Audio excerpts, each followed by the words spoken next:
Your subconscious mind. Your subconscious mind is like a huge memory bank. Its capacity is virtually unlimited, and it permanently stores everything that ever happens to you.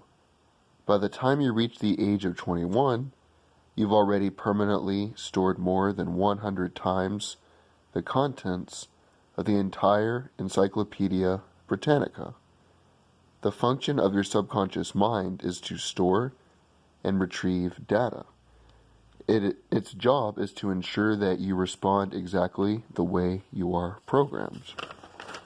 Your subconscious mind makes everything you say and do fit a pattern consistent with yourself, your master program.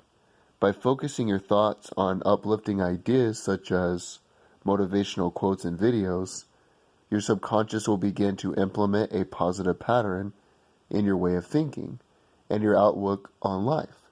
Your subconscious mind is subjective. It does not think or reason independently. It merely obeys the commands it receives from your conscious mind.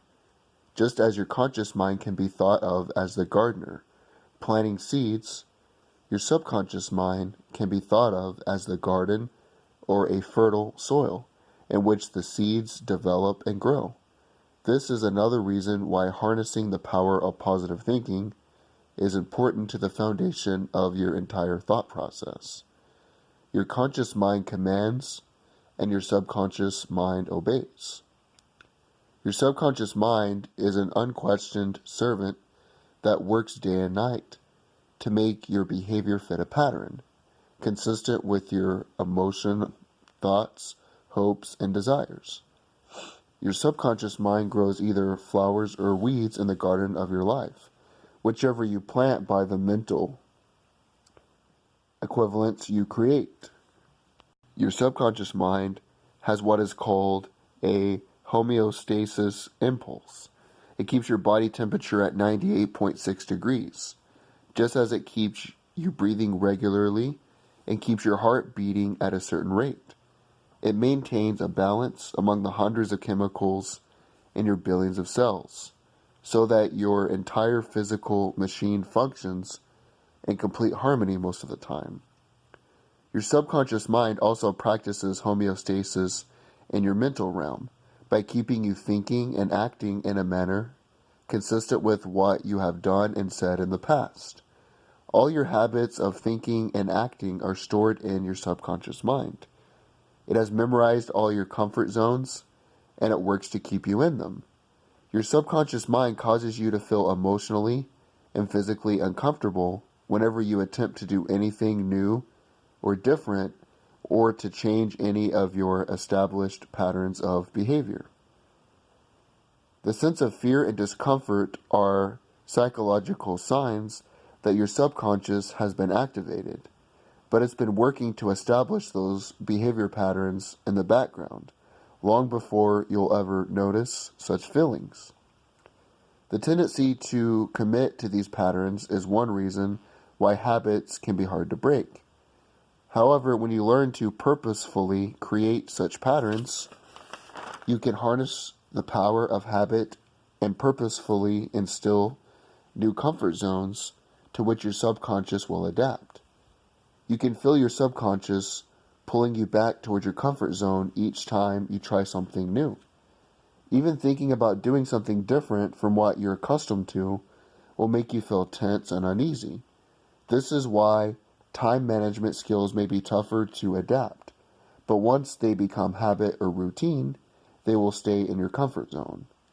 In doing so, you've reprogrammed your subconscious to work in your favor. Superior people are always stretching themselves, pushing themselves out of their comfort zones. They are very aware how quickly the comfort zone in any area becomes a rut. They know that complacency is the greatest enemy of creativity and future possibilities. For you to grow, to get out of your comfort zone, you have to be willing to feel awkward and uncomfortable, doing new things the first few times until you get a feel for it, and develop a new comfort zone at a new, higher level of competence. The more in tune with your subconscious mind you become, the closer you will be to breaking through to success. Taking immediate action on your ideas is a powerful key to success. Freeing yourself from self-limiting beliefs or doubts is the first step to being primed for action. So although our subconscious mind has helped us survive and to carry out our genes, those are the only two things really that they were designed to do. Those were the two vital and primary functions of the brain. That's why our brain works the way it does. But in today's society, it can hold you back if you are not aware of it. The first step to getting to where you want to be from point A to point B is being aware of what you must overcome to get to that point. Keeping that in mind, if you do little things every day, when possible, to go out of your comfort zone, your mind will become so accustomed to going out of your comfort zone that you will expand that comfort zone. But something I think is comical is that when people try to go against their intrinsic nature, it never pleases them. For instance, in today's society, you always hear about toxic masculinity, how being a man is bad, men should be more emotional.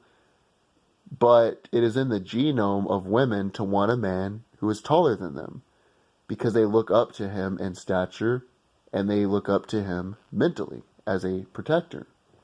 When a man was seen as stronger, bigger, faster, more dominant, he was seen as a better provider and able to gain more resources. Still to this day, women still have that intrinsic desire to be with a man who is more dominant, who is more of a leader of the pack. Just like men have a natural intrinsic desire to date women who are viewed as physically fit, they're viewed as healthy, they are viewed as more nurturing for the offspring. That's why this whole entire body positivity movement is bullshit. If a person is seen as unhealthy, intrinsically, your mind would view them as less fit to have offspring with, for that offspring to survive. That is why we think the way we think. Your mind is afraid to lose because losing in the hunter-gatherer days could be the difference between having food, shelter, all of your vital necessities, and starving. That is why you must go against what your mind tells you in some cases. And I know it sounds like a paradox, but it's the case that if you're not willing to step out of your comfort zone, expand that comfort zone, you will never be happy because you will be complacent. Complacency will keep you alive. It'll give you food on the table. It'll provide shelter.